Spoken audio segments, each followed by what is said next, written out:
遺產規劃。你係咪已經開始規劃你一生辛苦經營返嚟嘅財富喺你過身後點樣處理？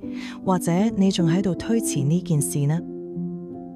當然，死亡係一件差唔多每個人都害怕嘅事，但你亦唔會想因為未立遺囑而當分配財產嘅時候唔可以跟住你嘅意願嚟做。不如我哋講下立遺囑之前有乜嘢考慮。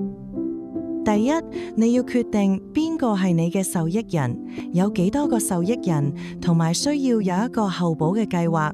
如果你其中一個受益人比你先去世，咁點呢？由邊個補償呢？第二，你需要決定邊個係你嘅遺產執行人。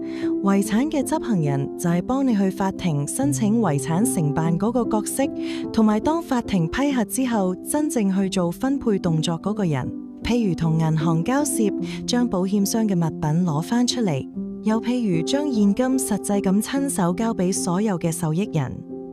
第三，遺囑儲存嘅方法同埋儲存嘅地方係一個需要細心考慮嘅問題。除咗訂立遺囑之外，如果想避免因病或者意外而失去行為能力，俗語係精神狀況唔好，冇咁精靈，可以考慮訂立一份持久授權書。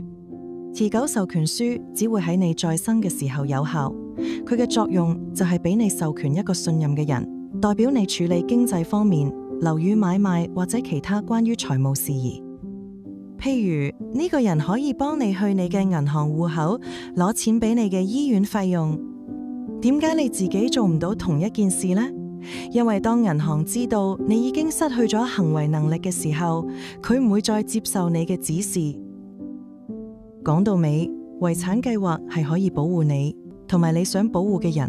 喺有遺囑情況之下，都可能產生遺產爭議嘅案件，即係打官司。如果連遺囑都冇，你心愛嘅人可能會發生矛盾，尤其是當佢哋失去咗你之後，情緒高漲。如果你想同我哋傾下點樣去規劃你嘅遺囑，你可以隨時同我哋聯絡。